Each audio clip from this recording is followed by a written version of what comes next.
Confidence मुझे आया था अपने कांस्टेबल साथी से। आईपीएस ऑफिसर नहीं होते तो अशोक तिवारी जी का क्या प्रोफेशन होता? डर, भूख और ठंड ऐसी चीज़ है जितना आप लगाएंगे लगेगी। फियर तो किसी भी चीज़ का हो सकता है। हम लोग यहाँ बैठे हुए हैं, हो सकता है मुझे डर लगे, आपको डर लगेगा, क्विक आ जाएगा तो क्या होगा। We are on the 6th floor. अगर आपके ऊपर एक मूवी बने तो कौन से एक्टर आप चाहेंगे कि आपका रोल प्ले करें? मैं चाहूँगा नहीं कि कोई मूवी बने। एक बात आपके यूपी की जो आपको लगता है कि हिमाचल वालों को उनसे अडॉप्ट करनी चाहिए, और हिमाचल की एक बात जो आपको लगता है कि यूपी वालों को लेनी चाहिए। किसी क्रिमिनल को अरेस्ट किया है और ऊपर से फोन आ जाता है कि छोड़ दो इन्हें।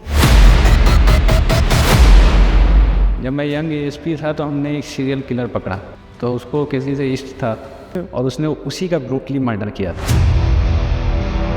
हे हेलो नमस्कार, मैं हूँ RJ Shalini and welcome to the Shalini show. और शो पर आज मेरे साथ एक बहुत ही खास पर्सनैलिटी है, director general of police Himachal Pradesh Ashok Tiwari ji, जो सिर्फ यूनिफॉर्म ही नहीं, एक्सपीरियंस, लीडरशिप एंड ट्रस्ट का भी एक स्ट्रॉन्ग सिंबल है। Welcome to the show sir. Thank you Shalini.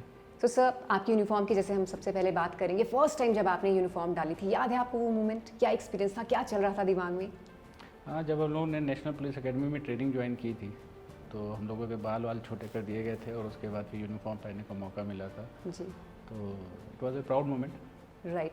And किस चीज़ ने आपको इंस्पायर किया था सर कि आप आईपीएस ऑफिसर बनना चाहते हैं? यूजुअली हम इंडिया में देखते हैं कि इधर प्रेशर पेरेंट्स का भी रहता है बहुत बार, या फिर हम मूवीज़ देखते हैं, इंस्पायर होते हैं हीरोज़ को देखकर। तो कुछ ऐसा रहा था आपके साथ या बाद में डिसाइड किया आपने लेटर ऑन? और उन दिनों, आजकल तो मुझे पता नहीं क्या है, लेकिन उन दिनों ये थे कि अगर आप पढ़ने में अच्छे हैं तो डॉक्टर या इंजीनियर बनिए, उसके बाद फिर अगर आप इंजीनियर हैं तो इंजीनियरिंग सर्विसेज निकालिए और उसके बाद यूपीएससी निकालिए। राइट। तो उसी पैटर्न पे हम लोग पढ़ते लिखते रहे और यूपीएससी अब निकल गया तो डेस्टिनी जो थी उसने पुलिस में लैंड करा दिया और हिमाचल प्रदेश का ऑर्डर मिला। राइट। सो एचपी पुलिस के डीजीपी बनने तक की जो जर्नी, पूरा सफ़र आपका रहा है, वो कहाँ से शुरू हुआ और कैसे आप यहाँ तक पहुँचे सर? ब्रॉडली अगर मैं बोलूँ कि हिमाचल प्रदेश में जब तक मैं रहा, डिफरेंट पोजीशंस में काम किया, डिस्ट्रिक्ट में एसपी रहा किन्नौर में, बिलासपुर में, और डीआईजी रेंज रहा धर्मशाला, डीआईजी विजिलेंस रहा। इसके अलावा भारत सरकार में मैंने सेंट्रल ब्यूरो ऑफ इन्वेस्टिगेशन में, इंटेलिजेंस ब्यूरो और आईटीबीपी में अभी 2024 तक उसमें काम किया।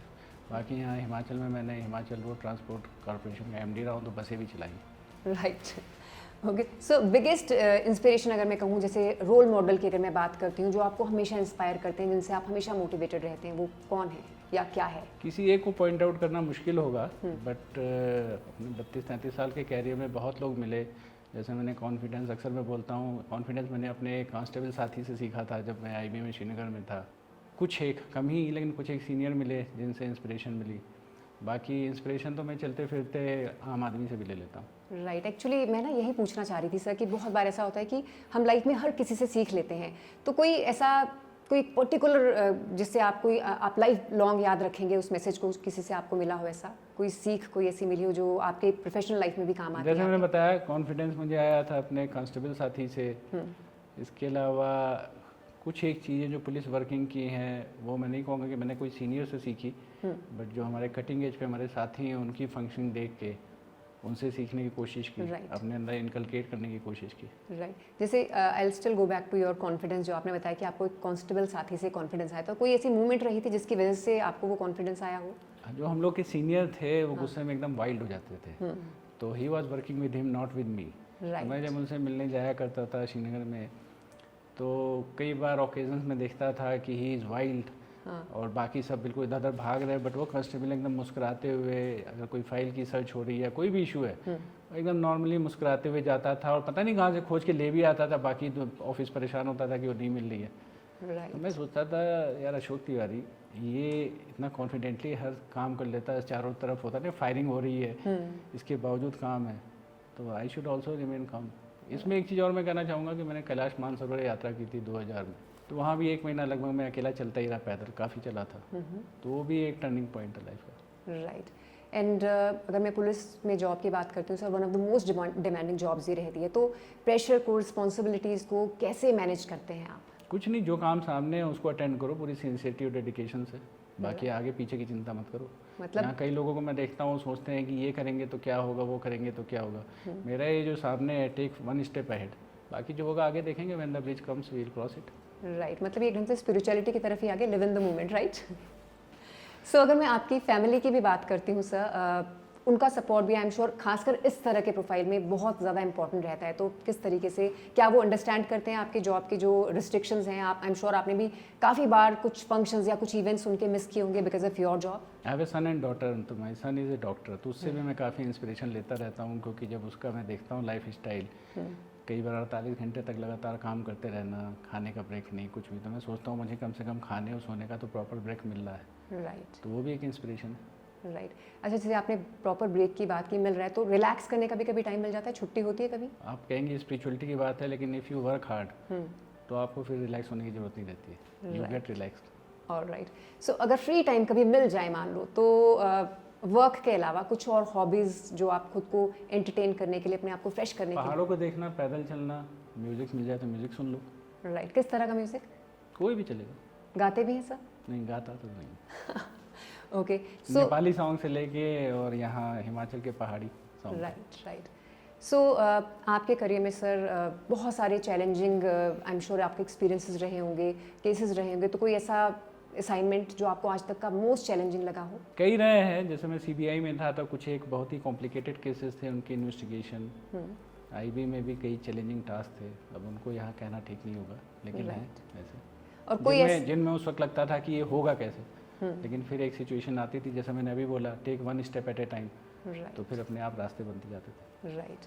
एंड कोई ऐसा केस जिसने आपको पर्सनली या इमोशनल लेवल पर टच किया और आपको हमेशा याद रहेगा? जब मैं यंग एएसपी था तो हमने एक सीरियल किलर पकड़ा। तो उसको मैंने 2 रात इंट्रोगेट किया बैठ के, अलॉन्ग विद अदर थिंग। उसने जितने मर्डर किए थे, तो उसको किसी से इश्क था, प्रेम था, शादी भी कर ली, और उसने उसी का ब्रूटली मर्डर किया था। तो मैंने 2-3 घंटा सिर्फ यही इंट्रोगेट किया कि तुमने क्यों किया, तो खैर what ever reason he gave, कि टोकती थी या जो भी था। फिर मैंने उसे एक क्वेश्चन पूछा कि उसने क्या किया था, कि उसको पिलो से पहले सफोकेट कर दिया था, फिर फेस डिसमेंबर करने के लिए चाकू से। मैंने कहा बाकी सब मैं समझ गया, बताओ जब तुम चाकू मार रहे थे तो तुमको कुछ पेन नहीं फील हुआ, कुछ अंदर की जिसको तुमने इतना प्यार किया है, शादी की, ये वो? बट कोई जवाब नहीं। बट इट वाजंट लव, वो फिर बोलने के लिए प्यार He had his life, but not convincing. This is life, yes exactly. I am sure जैसे आपने इस इंसिडेंट की बात किया, जैसे सीरियल किलर्स की भी आपने बात की, तो एक नॉर्मल इंसान के सामने अगर इस तरह के लोग आए या मिले या इस तरह के इंसिडेंट्स हो, तो उनसे निकलना बहुत मुश्किल हो जाता है। बट आपकी लाइफ में, डे टू डे लाइफ में, आपको इस तरह के लोगों को भी फेस करना पड़ता है, अलग अलग तरह की सिचुएशन को हैंडल करना पड़ता है। तो आपके साथ क्या चीज़ें वो घर जाती हैं, आपके दिमाग में रहती हैं काफ़ी दिनों तक, या फिर आपने सीख लिया इनसे बाहर आना? ये बड़ा वैलिड पॉइंट है। एक्चुअली पुलिस की नौकरी का अगर मैं कहूँ कि सबसे बड़ा नेगेटिव पॉइंट वो है कि we always see the seamy side of life. पूरी ज़िंदगी कैरियर में हम लोग, आपको पता ही है, पुलिस के पास कोई खुशी में तो आता नहीं है। बिल्कुल। किसी की कोई समस्या, आग लगने से लेके किसी के साथ कोई क्राइम है, उसका विक्टिम हो गया या हो गई है, तो लगातार आप ये देखते तो माइंड में थोड़ी नेगेटिविटी आ जाती है। तो इसीलिए जो आपने पूछा, इसलिए ज़रूरी है कि आपको जब भी मौका लगे, पहली बात तो ऑफिस का काम या जो भी फील्ड का काम है उसको आप हैंगओवर ना रखें, वो घर जाए या कहीं भी जहाँ बैठे हैं तो शांति से बैठें। दूसरी चीज़ है कि कुछ ऐसी चीज़ करें जिससे ये जो नेगेटिविटी घुस रही है, इसका एक एंटीडोट जो है, थोड़ा काउंटर भी होता रहे। वो कुछ भी हो सकता है, आप पूजा पाठ से लेके स्पोर्ट्स, हॉबी, कुछ भी कर सकते हैं, but something which can keep you positive. And what does keep you positive? मैं बताया, मैं काम में खुश रहता हूँ। राइट, काम में खुश है। राइट। बाकी बताया, म्यूजिक सुन लेता हूँ, वॉकिंग का शौक है, अगर मौका मिले तो वॉकिंग। राइट। सो यूजुअली हम हिंदी फिल्मों में देखते हैं सर कि एक ऑनेस्ट पुलिस ऑफिसर है, किसी क्रिमिनल को अरेस्ट किया है और ऊपर से फ़ोन आ जाता है कि छोड़ दो इन्हें। तो ये फिल्मों में ही होता है या रियल लाइफ में भी होता है, और अगर होता है तो फिर कैसे हैंडल होती है ये सिचुएशन? ज़्यादातर फिल्मों में ही होता है, रियल लाइफ में नहीं होता। देखिए, रियल लाइफ में एक सीधी सी बात है, it is your call. Right. मुझे गलत करना है, मैं उसके लिए 10 आपको जस्टिफिकेशन दे दूंगा। राइट। सही करना है तो मेरे पास 20 जस्टिफिकेशन है। अभी आपकी कॉल है, आप क्या करना चाहते हैं। कोई किसी को गलत काम करने के लिए कंपेल नहीं करता, ना कर सकता है। Right. But I am sure कहीं ना कहीं क्या वो फियर आ जाता होगा कि अगर हम किसी के सुनने पर नहीं कर रहे हैं, तो उस फियर को फिर कैसे ओवरकम किया जाता है कि we have to like stay? डर, भूख और ठंड ऐसी चीज़ है, जितना आप लगाएंगे लगेगी। फियर तो किसी भी चीज़ का हो सकता है। हम आप लोग यहाँ बैठे हुए हैं, हो सकता है मुझे डर लगे, आपको डर लगेगा, अर्थक्वेक आ जाएगा तो क्या होगा, we are on the 6th floor. Right. ये तो आपकी कॉल है कि आप डरना चाहते हैं, ठंड लगाना चाहते हैं, भूख लगाना चाहते हैं, कि क्या कहते हैं, लोग बर्फ़ में भी नहाते हैं। बिल्कुल। लोग भूखे रह लेते हैं हफ्तों, महीनों। राइट। आपके सर चाहे बिल्कुल शॉर्ट एंड क्रिस्प आंसर्स हैं, बट आई एम श्योर जो भी हमें देख रहे हैं ना वो बहुत इंस्पायर हो रहे होंगे आपकी बातों से। इस तरह की बातें, मतलब जैसे आप डर की बात की, काम में ही एंटरटेनमेंट, आई एम श्योर वो पूरी इंस्पिरेशन ले रहे होंगे इससे। सो अगर आप IPS ऑफिसर नहीं होते तो अशोक तिवारी जी का क्या प्रोफेशन होता? या तो मैं वकील होता या डॉक्टर होता, शायद पहले डॉक्टर होता फिर वकील होता। जी, वकील के लिए देखिए आपको एक शार्पनेस चाहिए, राइट, आपके पास नॉलेज होनी चाहिए और उसको बिल्कुल। एक एक्सप्रेस करने का तरीका होना चाहिए। जी। क्योंकि देखिए कोई भी वकील है, उसको बोलना तो उसी दायरे में जो हमारे कॉन्स्टिट्यूशन में और लॉ बुक्स में लिखा हुआ है। बिल्कुल, लेकिन अगर आप अपडेट हैं, आपके अंदर कॉन्फिडेंस है, तो you can do very well. मैं जब CBI में था तो मेरा बहुत से वकीलों से हाई लेवल के इंटरेक्शन रहा, तो मैंने देखा कि जो उनके अंदर एक एबिलिटी है कि किसी केस को आपने सुना, अगले दिन आपको कोर्ट के सामने उसको प्रेजेंट करना है एक कोजेंट तरीके से, कोहेरेंट तरीके से, तो वो एक एबिलिटी है जो नॉर्मली हम लोग को गवर्नमेंट डिपार्टमेंट में या इवन आम सिटीजन को नहीं होती। बिल्कुल, बिकॉज किसी की लाइफ एक्चुअली आपके हाथ में है उस टाइम पर। सो अगर मैं अब प्रोफेशनली बात करती हूँ, हिमाचल की अगर मैं बात करती हूँ, तो हिमाचल का जो लॉ एंड ऑर्डर है इस टाइम पे, जो सिचुएशन है, आप कैसे डिस्क्राइब करेंगे सर इसे? देखिए हिमाचल सभी को पता है कि एक पीसफुल स्टेट है, जी, लोग यहाँ पे शांत हैं, कंटेंटेड हैं, तो ऐसी कोई major crime law and order की बात नहीं है। We don't have any communal problem, we don't have any organise crime per se. तो जो भी क्राइम है वो छोटा है। पूरी स्टेट में साल भर में लगभग 100 मर्डर होते हैं, आप किसी और स्टेट में जाएँ तो वहाँ एक डिस्ट्रिक्ट में इतने हो जाएंगे। राइट, तो इसलिए Himachal by virtue of its people is a peaceful state, तो ऐसा कोई मेजर इशू है नहीं। बट यस, समय के साथ चीज़ें बदलती हैं। जब मैं पहली बार हिमाचल में 1995 में आया था और आज 2026 में चेंजेस तो आ गए हैं, लेकिन फिर भी अगर हम कंपेयर करेंगे बाकी देश से, बाकी प्रदेशों से, तो यहाँ हालत बहुत ही अच्छी है। Right. And sir, HP police department ने गवर्नमेंट के साथ मिलकर एंटी चिट्टा कैंपेन भी शुरू किया है, तो कितना सीरियस ये इशू है हमारे हिमाचल के लिए? देखिए जब पिछले साल मई में मैंने DGP का एडिशनल चार्ज टेक ओवर किया था, तो उस वक्त माननीय मुख्यमंत्री महोदय ने कहा था कि जो चिट्टे की समस्या है प्रदेश में, नशे की समस्या है, ये एक मुख्य समस्या है, और अगर इसको केवल पुलिस का बेबी समझ के छोड़ दिया जाएगा, जो कि अनफॉर्चुनेटली तब तक हो रहा था, तो इसमें ना तो कामयाबी मिलेगी और अगर मिलेगी तो it will take a long time. तो उनका विज़न ये था कि एक एंटी चिट्टा जन आंदोलन चलाया जाए जिसमें पूरा प्रदेश शामिल हो, चंबा से लेकर सिरमौर तक, गांव, शहर, स्त्री, पुरुष, बच्चे सब शामिल हो, और हिमाचल सरकार के भी सभी विभाग शामिल हो। तो इस एंटी चिट्टा जन आंदोलन को उन्होंने लीड किया। 15 नवंबर पिछले साल देश के ऐतिहासिक मैदान से इस एंटी चिट्टा जन आंदोलन की शुरुआत हुई, एंटी चिट्टा अवेयरनेस वॉकाथन के रूप में। इसके अलावा हमारे पुलिस के जो साथी हैं, पुलिस स्टेशन से लेके सब डिवीज़न, SP डिस्ट्रिक्ट के, इवन पुलिस हेडक्वार्टर में मैं और मेरे साथी, हम लोग एजुकेशनल इंस्टीट्यूशन जाते हैं, वहाँ लोगों को अवेयर करते हैं कि भाई चिट्टे की क्या समस्या है, कैसे इससे बचा जाए, और साथ में कोई भी इन्फॉर्मेशन हो तो उसको हमारा जो इमरजेंसी रिस्पांस सपोर्ट सिस्टम है 112, उसमें तुरंत सूचना दें, उसको कॉन्फिडेंशियल रखा जाएगा। माननीय मुख्यमंत्री महोदय ने उसके लिए इनाम की भी घोषणा की थी और भी पिछले महीने उस इनाम की राशि को बढ़ा भी दिया है। तो ये सब चीज़ें हम कर रहे हैं। मैं ये कहूँगा कि जो एक एंटी चिट्टा जन आंदोलन माननीय मुख्यमंत्री महोदय ने पिछले साल नवंबर में लॉन्च किया था, ये काफ़ी सफल रहा है। पूरे प्रदेश में अवेयरनेस है, और मुख्यमंत्री महोदय का ये था कि जो यूथ है, बिकॉज असली कैटालिस्ट किसी भी चेंज के लिए होता है वो यूथ होता है, तो यूथ को साथ लेके चलना चाहते थे और यूथ उनके साथ चल रहा है। हिमाचल प्रदेश पुलिस की तरफ से मैं ये कहूँगा कि इस एंटी चिट्टा जन आंदोलन में जो एक सक्रिय और अग्रणी भूमिका वो हिमाचल प्रदेश पुलिस निभा रही है। इसमें हम पुलिसिंग के जो एक्शन लेते हैं, चाहे वो NDPS एक्ट के तहत हो, केस रजिस्टर करना, कि उसको अरेस्ट करना, या फिर PIT NDPS के तहत किसी भी सस्पेक्ट को प्रिवेंटिव डिटेंशन में लेना, या और लीगल कार्रवाई करना। उसके अलावा हम, जैसे मैंने बताया, हमारे साथी स्कूल कॉलेजेस में जाते हैं, जहाँ भी हो सकता है अवेयर करते हैं। जी। एंड जैसे वैसे तो आपने बता दिया कि किस तरीके से जो एजुकेशनल इंस्टीट्यूट हैं वो भी हेल्प कर सकते हैं हमारे हिमाचल को चिट्टा फ्री बनाने में। अगर मैं पेरेंट्स की भी खासकर अगर बात करती हूँ यहाँ पर, तो उनका क्या रोल हो सकता है यहाँ पर सर? बिकॉज पेरेंट्स का रोल ये हो सकता है, और मैं आपको ध्यान दिलाना चाहूँगा कि माननीय मुख्यमंत्री महोदय ने लगभग अपने सभी भाषणों में बात कही है कि पेरेंट्स को बच्चों को टाइम देना पड़ेगा। देखिए जब हम लोग छोटे थे वो समय, वो ईरा अलग था, पूरा परिवार एक जॉइंट होता था और सब मिलके बैठ के खाते पीते थे। आज आपको पता है कि 5 लोग घर के अगर डाइनिंग टेबल पे बैठ के खाना भी खा रहे हैं तो अधिकतर उसमें अपने मोबाइल पे लगे हुए हैं, या खाली समय में बैठे हैं तो कोई एक दूसरे से नहीं मिल रहा है, सबके कमरे में अपने टीवी, या तो टीवी देख रहे हैं या अपने सोशल मीडिया में लगे हुए हैं या रील देख रहे हैं।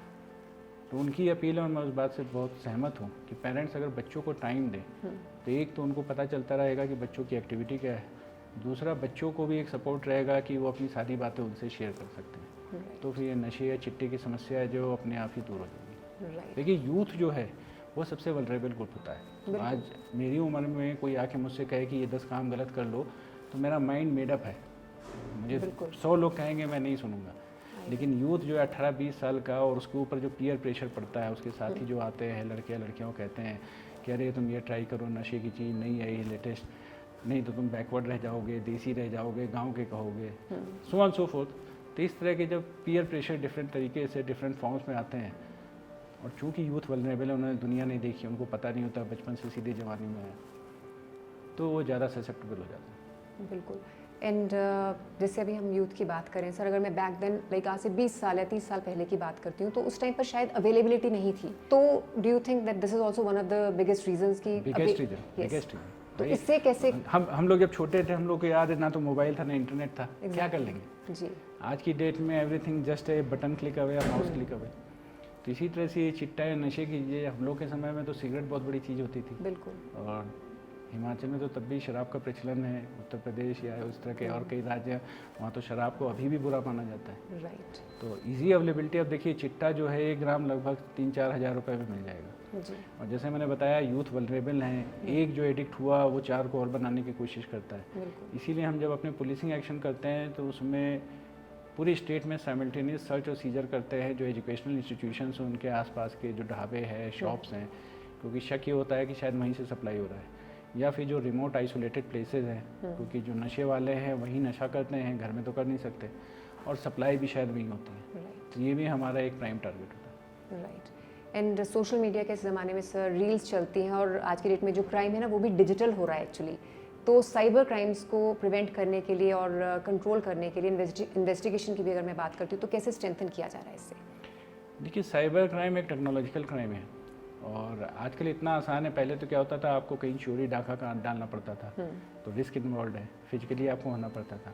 आज तो आपने 25 सिम लेके 25 लोगों को बैठा देना किसी कमरे में, और वो दिन भर डिफरेंट नंबर्स पे डिफरेंट तरीके से कोई OTP मांगेगा, कोई कुछ करेगा, और उस तरह से अगर दिन में 10 लोग भी बेवकूफ़ बन गए या 10 लोग भी शिकार बन गए तो उनकी कमाई हो गई, और कोई रिस्क नहीं, क्योंकि कोई तुरंत पकड़े जाने का डर नहीं है जो कि चोरी में और डाके में होता था। तो हिमाचल पुलिस की तरफ से मैं कहना चाहूँगा कि हम लोग की जो साइबर क्राइम की यूनिट है, तो हम कोशिश पूरी करते हैं कि पहली बात तो अवेयरनेस, और दूसरी बात अगर कोई ऐसी कंप्लेंट आती है, जो इनका हेल्पलाइन नंबर है 1930, तो उसके बाद पैसा फ्रीज करने से लेकर और वापस पैसा दिलाने तक पूरी हम कोशिश करते हैं। और मैं ये बताना चाहूँगा कि हिमाचल प्रदेश पुलिस की परफॉर्मेंस पूरे देश में one of the better performance. So जैसा आपने अवेयरनेस कही पहली बात, तो कौन सी एक ऐसी बात जो आप हमारे जो भी ऑडियंस है उन्हें आप कहना चाहेंगे कि इस बात का ख्याल रखना है, क्यों शिकार हो जाते हैं, कहाँ पे सबसे बड़ी गलती करते हैं? अपने लालच को कंट्रोल रखना है। देखिए साइबर क्राइम की मुख्य वजह यह है कि मैं आपको फ़ोन करूं,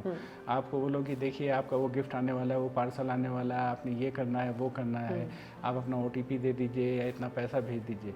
अगर आपने अपने लालच को कंट्रोल में कर लिया और अपने दिमाग को कंट्रोल में रखा कि भाई कोई आदमी आपको क्यों ऑफ़र कर रहा है, कोई भी आदमी आपको कॉल करके क्यों कहना चाह रहा है कि अपना आधार कार्ड का नंबर बता दो या ये OTP आने वाला है ये बता दो। आजकल तो लेटेस्ट जितना मैं सुनता हूँ और देखता हूँ, नई टैक्टिक्स लोग लगा रहे हैं कि आप झांसे में आ जाएंगे। तो आपको अपना माइंड कंट्रोल में रखना है कि कुछ भी हो जाए OTP किसी को नहीं देना किसी भी सूरत में। सारे बैंक्स भी यही रिट्रेट करते रहते हैं कि OTP किसी भी सूरत में किसी को नहीं देना। दूसरी चीज़, अगर आपको किसी अननोन नंबर से कॉल आ रही है तो आपने उसको 30 सेकंड के अंदर सुन के और डिस्कनेक्ट कर देना है, क्योंकि जो भी जेन्युइन कॉल होगी, अब डिजिटल अरेस्ट में क्या होता है, वीडियो कॉल में लोग बोलते हैं हम CBI से बोल रहे हैं, ED से बोल रहे हैं, पुलिस से बोल रहे हैं। ऐसा कहाँ होता है? हमेशा पुलिस जब किसी को इंट्रीगेट करती है, पूछती है, तो सम्मन आता है, फ़ोन आता है, उसको बुलाते हैं ऑफिस में। वीडियो कॉल पे किसको आज तक इंट्रोगेट किया गया? But there have been cases जो पढ़े लिखे लोग इसका शिकार हुए। तो इतना तो कॉमन सेंस हो सकता है ना कि अगर कोई सामने वाला भले ही यूनिफॉर्म पहन के बैठा हो, पीछे लोगो भी लगा रखा होगा स्टेट पुलिस का या ऑर्गेनाइजेशन का, तो आप इतना तो अलर्ट रह सकते हैं, वो पढ़े लिखे लोग हैं। राइट। शायद डर इसका एक वजह रहती है, जैसे अगर हम यूनिफॉर्म की बात करते हैं तो एक पुलिस का डर रहता है। तो ह्यूमन की सबसे बड़ी प्रॉब्लम यही है, फियर और ग्रीड। राइट। आप सारी प्रॉब्लम देखिए तो इसका जेनेसिस इसी पे, आइदर फियर और ग्रीड। सो मैं यही जानना चाहूँगी, फियर की भी जैसे हम बात करें तो सिटीजन फ्रेंडली क्या स्टेप्स लिए जा सकते हैं अगर पुलिस को हम सिटीजन फ्रेंडली बनाएं? हमारा 112 है इमरजेंसी रिस्पांस सपोर्ट सिस्टम। किसी भी तरह की कोई समस्या हो, आपको इस तरह की कोई सस्पिशियस कॉल आती है, उस पर रिपोर्ट करें और हम लोग उस पर तुरंत कार्रवाई करते हैं। दूसरा मैंने बोला कि अपने लालच पे कंट्रोल रखें, अपनी ह्यूमन जो इंस्टिंक्ट्स हैं उन पर थोड़ा कंट्रोल रखें। ना डरने की ज़रूरत है, ना लालच करने की ज़रूरत है। अगर किसी ने आपको कॉल करके धमकाया भी है तो 112 पे या नियरेस्ट पुलिस स्टेशन पे आप उसकी रिपोर्ट करें। अगर वो जेन्युइन होंगे हम लोग आपको बता देंगे कि हाँ वास्तव में जेन्युइनली आपको इस पुलिस या इस ऑर्गेनाइजेशन ने बुलाया है या वो पूछताछ करना चाहते हैं। फर्जी होगा तो भी हम बता देंगे और उसके खिलाफ एक्शन लेंगे। राइट। एंड आजकल सर काफ़ी वीडियोस टूरिस्ट को लेकर भी वायरल होती है जिसमें हम देख रहे हैं कि लड़ाई झगड़े हो रहे हैं या ट्रैफिक रूल्स को फॉलो नहीं किया जा रहा। तो टूरिस्ट सीजन में खासकर अगर मैं बात करती हूँ तो कैसे तैयारी है इस सीजन को भी? देखिए इसमें मैं कहना चाहूँगा कि इस बार शिमला पुलिस ने बहुत अच्छा काम किया है जी। डिस्पाइट द फैक्ट कि समर सीज़न है और इसमें बहुत रश होता है, तो अभी तक तो हमने उसको मैनेज किया हुआ है। जो भी हमारे तरीके हो सकते हैं, चाहे ट्रैफिक डाइवर्ट करना है, चाहे लोगों को अवेयर करना है कि शिमला सिटी में आप मत आइए, अगर आपने बाहर जाना है, आगे जाना है ठियोग की तरफ या आगे, तो आप बाहर से ही बाईपास से निकल जाइए। तो अभी तक ये कामयाब रहा है। बाकी जो आपने कहा उसके लिए हम लोग कोशिश यही करते हैं कि जब हम स्कूल कॉलेजेस में जाएँ तो हम बच्चों को सिखाएं कि देखो तुमने तो बड़े होकर ट्रैफिक फॉलो करना ही है रूल्स को। जब तुम माता पिता के साथ चलते हो, किसी रिलेटिव के साथ चलते हो, तो उनको भी बताते रहो कि ट्रैफिक रूल को वायलेट ना करें। जी। एंड सर समर है, उसके बाद मानसून होगी और विंटर्स भी काफ़ी हार्श रहती है हमारे हिमाचल में, तो डिज़ास्टर मैनेजमेंट को लेकर किस तरह की तैयारियां हैं हमारी? हम लोग तो देखिए पुलिस तो 24/7 काम करती है। अभी समर है, आपने बताया मानसून, तो फिर वो अलग तरह का इशू हो जाएगा। विंटर आएगा तो फिर वो अलग तरह का इशू हो जाएगा।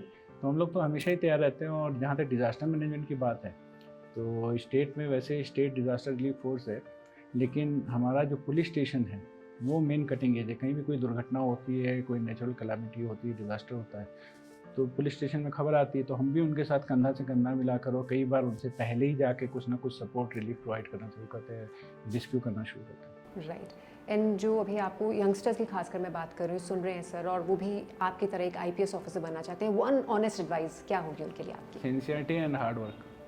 आपके इतने साल हो चुके हैं इस डिपार्टमेंट में, हर रोज़ क्या ऐसी चीज़ें जो आपको अभी भी मोटिवेटेड रखती है? देखिए डॉक्टर की तरह एक ऐसा प्रोफेशन है जहाँ आप लोगों को डायरेक्ट रिलीफ दे सकते हैं। आप किसी के आंसू पोंछ सकते हैं, किसी विक्टिम को रिलीफ दे सकते हैं और आप सोसाइटी का एट लार्ज भला कर सकते हैं। तो अगर आपके अंदर एक डॉक्टर वाला ज़ील है, एक तो ये है कि ठीक है आप इसको किसी नौकरी की तरह समझ लीजिए और सोच लीजिए ठीक है यूनिफॉर्म पहन ली, डॉक्टर भी एप्रन पहनता है, बाकी तो मैंने अपना टाइम पास करना है। दूसरा ये है कि आपको अपनी इस यूनिफॉर्म पे प्राइड है और आपके अंदर एक ये जज्बा है कि आपने लोगों की मदद करनी है। लोग आपके पास आया ना है, आप खुद जाके आउटरीच करके लोगों की मदद करेंगे। सर हिमाचल पुलिस के लिए अगर मैं आपके आगे की विजन कहूँ तो वो किस तरह की है? देखिए जो मैं सोचता हूँ हिमाचल पुलिस को करना चाहिए और जो हमारा उद्देश्य होना चाहिए कि we should become an efficient and effective and people friendly police. देखिए हमारी एक बहुत छोटी फोर्स है, हम लोग करीब 16-17 हज़ार लोग हैं। देश में आप देखिए तो बड़ी स्टेट में लाखों लाखों की फोर्स है, बट इस छोटी फोर्स में भी हम लोग बहुत कुछ कर सकते हैं। जैसे मैं एग्जांपल देना चाहूँगा, इमरजेंसी रिस्पांस सपोर्ट सिस्टम जो है 112 हिमाचल में सबसे पहले लॉन्च हुआ 2018 में। हम इस साल फरवरी महीने से नंबर 1 पोजीशन में पूरे देश में। बड़ी बड़ी स्टेट पुलिस फोर्सेज है, बड़ी बड़ी चीज़ें कर रहे हैं। PIT and DPS की मैंने पीछे बात की थी, तो PIT and DPS में जो हम प्रिवेंटिव डिटेंशन कर रहे हैं इस साल, पूरे देश में जितने हो रहे हैं उसमें से 1/3 से ज़्यादा हिमाचल के खाते में। राइट। तो ये ऐसी चीज़ें हैं, इसके लिए हमें बहुत ज़्यादा रिसोर्सेज और वो नहीं चाहिए। यहाँ हिमाचल पुलिस में मैं सुनता रहता हूँ, स्टेट के लोग भी बोलते हैं रिसोर्सेज कम है, मैन पावर नहीं है। वो मैं कह रहा हूँ जो भी है वो इतना काफ़ी है कि आप नंबर 1 नहीं पूरे देश में तो, लेकिन आप अपनी एक छाप छोड़ सकते हैं। जो आपने पूछा विज़न, मैं ये चाहता हूँ कि पूरे देश में ये जाना जाए कि ये अगर हिमाचल पुलिस के हैं तो ये एक बहुत ही एफिशिएंट इफेक्टिव फोर्स के पर्सनल हैं, सदस्य हैं। ये बहुत ही विनम्र हैं, लोगों से बिल्कुल कर्टियस और पोलाइटनेस से व्यवहार करते हैं। यहाँ तक कि लोग भी बदतमीजी करें तो ये सर मैडम करके बात करते रहते हैं। तो इस तरह से जो एक छाप बनेगी, जैसे मैंने शुरू में बोला कि हिमाचल प्रदेश के लोग शांतप्रिय हैं, कंटेंटेड हैं, कोई ऐसा ज़्यादा उनको ये नहीं कि ये भी हो जाए वो भी हो जाए। हर एक के पास खाने को है, रहने को है, सोने की जगह है। तो अगर इस तरह से हमारी एक इमेज बन जाए पूरे देश में अगले 5 साल में, 10 साल में, तो एक बहुत बड़ी अचीवमेंट होगी। राइट। एंड सर एक बात आपके यूपी की जो आपको लगता है कि हिमाचल वालों को उनसे अडॉप्ट करनी चाहिए, और हिमाचल की एक बात जो आपको लगता है कि यूपी वालों को लेनी चाहिए?